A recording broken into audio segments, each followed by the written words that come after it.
रुक करते हैं बजेंगे स्टॉक्स का। फटाफट जरा कंपनियां लेकर के आइए और उस पर चर्चा करते हैं, और उसके बाद से चुन चुन के सेगमेंट भी अभी हमारा बाकी है। तो स्क्रीन पर लेकर के आइए आज की पहली कंपनी।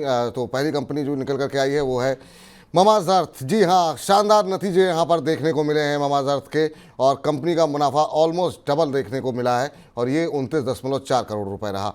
कंपनी के अगर हम मार्जिन्स की बात करें वो भी काफ़ी अच्छे बढ़े हैं। आय में 20% 21% की बढ़ोतरी देखने को मिली है, 496 करोड़ रुपए रही है। कंपनी के मार्जिन्स 6.4% से इंप्रूव होकर के 8.1% रहे हैं, और उसी के चलते आज हमने देखा कि एक समय इस पर अपर सर्किट हौंसा में लगता हुआ दिखाई दिया था।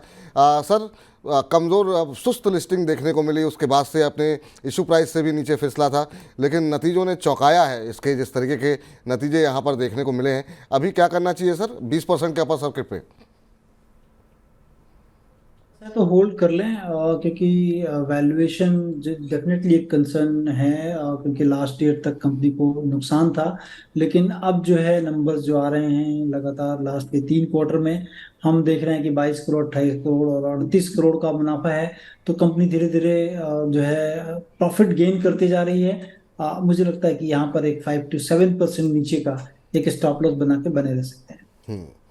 चलिए, इस बीच अब चलते हैं अगली कंपनी के ऊपर। ये है मान इंफ्रा। यहाँ पर की जो खबरें हैं उसको लेकर के आइए। यहाँ पर कंपनी की बोर्ड बैठक को लेकर खबर है कि कंपनी 29 नवंबर को कंपनी की बोर्ड बैठक है, और बोर्ड बैठक में रकम जुटाने को लेकर के मंजूरी मिल सकती है।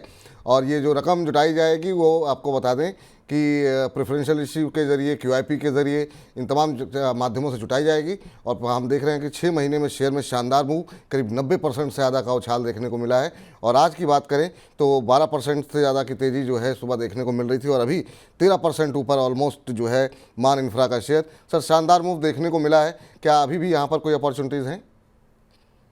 देखिए, नंबर्स के लिहाज से भी काफी अच्छा है, इवन न्यूज भी पॉजिटिव हैं, और नंबर्स भी काफी जो है धीरे धीरे कंपनी ने गेन किए हैं। और TTM बेसिस पे भी अगर आप देखेंगे तो अच्छे दिख रहे हैं। और मुझे लग रहा है कि और EPC जिस सेगमेंट में कंपनी काम करती है वहां पर भी काफी ऑर्डर्स हैं। अब तो ऐसा लग रहा है कि इसमें जो है गिरावट में आप देखें 164-65 काफी इंपॉर्टेंट लेवल हो जाएगा। अगर उसके आसपास मिलता है तो वहां पर लेने की सोच सकते हैं with 5 to 7% kind of stop loss, और फिर इसमें और भी गेन देखने को मिल सकते हैं।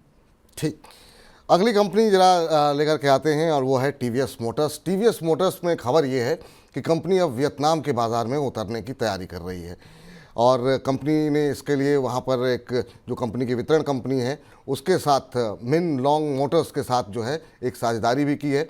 आपको बता दें कि अभी कुछ हफ्ते पहले ही जो है कंपनी जो है यूरोपीय बाज़ार में उतरी थी, और अब वियतनाम में एंट्री। तो एक तरीके से ग्लोबल प्रेजेंस बढ़ाने की कोशिश TVS मोटर्स की देखने को मिल रही है, और इसी के चलते आज हम देख रहे हैं करीब 2% के आसपास की मजबूती TVS मोटर्स में देखने को मिल रही है। पिछले एक महीने में करीब 12% का मूव यहाँ पर देखने को मिला है, 6 महीने में 40% का मूव।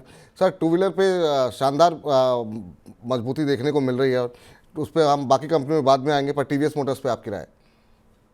देखिए, मैंने one of the early leader जो है पूरे सेगमेंट में अगर आप देखें तो TVS मोटर रहा है। हीरो मोटर, बजाज ऑटो, इन्होंने बहुत ऑफलेट पीक किया है। लेकिन इस कंपनी ने इनके प्रोडक्ट पोर्टफोलियो को देख लें, जोग्राफिकल एक्सपेंशन की बात कर लें, और सारी चीज़ों में कंपनी ने काफ़ी अच्छा किया है। और मुझे लग रहा है कि और आप यही कारण है कि आप देखो कि कंपनी का स्टॉक प्राइस जो है वो लाइफ हाई के ऊपर है। लेकिन कभी भी आप अगर इस तरह से स्टॉक लेते हो लाइफ हाई पे तो थोड़ा रिस्क डेफिनेटली अपने बुक्स पे ले रहे हो। थोड़ा थोड़ा लो, मैं कहूंगा कि जैसे पिरामिड स्टाइल जो होता है, थोड़ा लें, गिरता है तो और थोड़ा लें। आप पिरामिड स्टाइल पे इन्वेस्टमेंट कर सकते हैं इस कंपनी में। हम्म, तो ये फिलहाल स्थिति यहाँ पर TVS मोटर्स में है। अगली कंपनी लेकर के आइए सुज़लॉन। सुज़लॉन लगातार खबरों में बना हुआ है, लोग पैसे बना भी रहे हैं, जो लोग ऊपर लिए हुए हैं वो थोड़े से परेशान भी हैं। लेकिन इधर 3 दिन की गिरावट के बाद एक बार फिर से अपर सर्किट सुज़लॉन के शेयर में लगा है। क्यों लगा है? क्योंकि कंपनी की मैनेजमेंट ने GM फाइनेंशियल की कॉल में एक बातें कुछ कही गई हैं, और उन्होंने कहा है कि कंपनी का फोकस अब नॉन EPC कारोबार में अब रहेगा। इसके अलावा कंपनी जो है ऑपरेट एंड मेंटेन कॉन्ट्रैक्ट पर अब ज़्यादा फोकस कर रही है। तो इस तरह की तमाम सकारात्मक बातें जो है 21 नवंबर की कॉन्फ्रेंस में मैनेजमेंट की तरफ से कही गई हैं, और उसके चलते हम देख रहे हैं कि एक शानदार मोमेंटम जो है वो सुज़लॉन के अंदर 5% का अपर सर्किट। सर, सुज़लॉन में अभी कितनी तेज़ी बाकी, क्या करें? क्योंकि लोग 12-15 रुपये पे भी लेके बैठे हुए हैं, कुछ लोग 10-11 रुपये पे लेके बैठे हुए हैं, और जिस तरह का मोमेंटम रहा लोग एग्जिट नहीं कर रहे हैं। कई बार जब मन करता है कि एग्जिट करने का तो लोअर सर्किट लग जाता है, निकलने का मौका नहीं मिलता। अभी क्या करना चाहिए, क्या फ्रेश बाइंग कर सकते हैं? देखिए, कंपनी के नंबर्स जो रहे हैं विपुल जी, काफी अच्छे नंबर्स कंपनी पोस्ट किए जा रही है बराबर क्वार्टर दर क्वार्टर। और जो बैलेंस शीट इन्होंने सितंबर में पोस्ट की है, अगर आप देखें उसके पहले इनको नेटवर्थ का लॉस था, लेकिन अब कंपनी नेट पॉजिटिव नेटवर्थ हुए हो गई, 690 करोड़ का नेटवर्थ कंपनी का पॉजिटिव हुआ है, जो कि एक बहुत बड़ी चीज है। और वहीं पर बोरोइंग जो है काफी कम हो गई है, जिसके कारण कि आने वाले दिनों में अब जो है बैलेंस शीट पे वो प्रेशर या वो स्ट्रेस नहीं होगा और अच्छे मुनाफे कंपनी कमा सकेगी। लेकिन वैल्यूएशन डेफिनेटली एक कंसर्न है। मुझे लगता है कि काफी इसमें तेजी आ चुकी है, सारी चीजें पॉजिटिव हैं। मैं कहूंगा कि सब्सटेंशियल करेक्शन पर ही लें।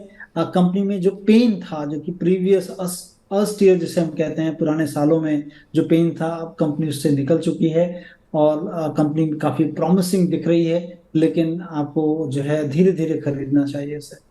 धीरे धीरे खरीदना चाहिए, ये फिलहाल राय यहाँ पर निकल के आती हुई। अब अगली कंपनी लेकर के आइए, EID पैरी। यहाँ पर क्या कुछ खबरें हैं और उसका खबर का क्या असर देखने को मिल रहा है? आपको बता दें कि EID पैरी में खबर यह है कि प्रमोटर्स जो हैं उन्होंने कंपनी में अपना 2.27% हिस्सा जो है वो बेचा है और 40.30 लाख शेयर जो है वो करीब करीब 190 करोड़ रुपए में बेचे गए हैं। और उसके चलते जो है कंपनी की जो में प्रमोटर की हिस्सेदारी 44.51% से घट करके अब रह गई है 42.24%। और कंपनी के शेयर में हम सुबह देख रहे थे कि 4% किससे ज़्यादा की मजबूती देखने को मिल रही थी, लेकिन अब दोपहर के बाद करीब 7.5% ऊपर इस समय EID पैरी का शेयर चलता हुआ 527 का लेवल यहाँ पर देखने को मिल रहा है। सर, EID पैरी शानदार मूव इस समय देखने को मिल रहा है। एक महीने में करीब 13-14% का रिटर्न देखने को मिला है, लेकिन इसके अलावा अगर हम देखें तो साल भर में थोड़ी सी सुस्ती ही देखने को मिली है। एक साल में 13% का नेगेटिव रिटर्न रहा है। देखिए, मुझे लगता है कि EID पैरिक के लिए बहुत प्रॉमिसिंग फ्यूचर हेड है, क्योंकि कंपनी ने काफी अच्छे जो है कहने की ग्रोथ एसेट्स ऐड किया है अपने जो है अर्निंग एसेट्स में।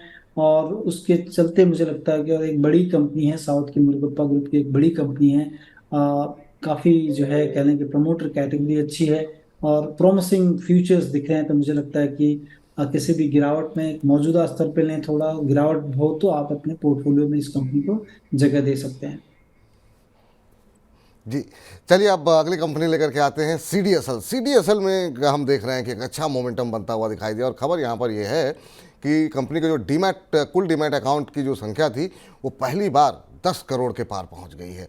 और इसने नंबर्स के बाद जो है आपको बता दें कि कई ब्रोकरेज हाउसेज ने जो है कंपनी पर लक्ष्य बढ़ाया है। नुवामा मैंने अब लक्ष्य बढ़ा करके 2020 रुपये कर दिया है।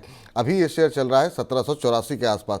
आज सुबह 4% से ज़्यादा की बढ़त देखने को मिल रही थी और अभी भी 0.25% ऊपर शेयर कामकाज करता हुआ। सर, CDSL BSC, इस पर बहुत सवाल आ रहे हैं आजकल।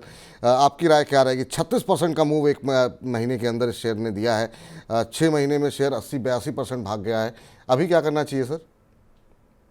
देखिए, जिस तरह से कह लें कि फाइनेंशियल एसेट को डीमेटेरियलाइज किया जा रहा है, और आने वाले टाइम पे बहुत सारी चीजें जो जितने भी फाइनेंशियल एसेट्स हैं अपने पास, वो धीरे धीरे, इवन मतलब आप अगर लाइफ इंश्योरेंस देख लें, उसका भी डीमेटेरियलाइजेशन हो सकता है।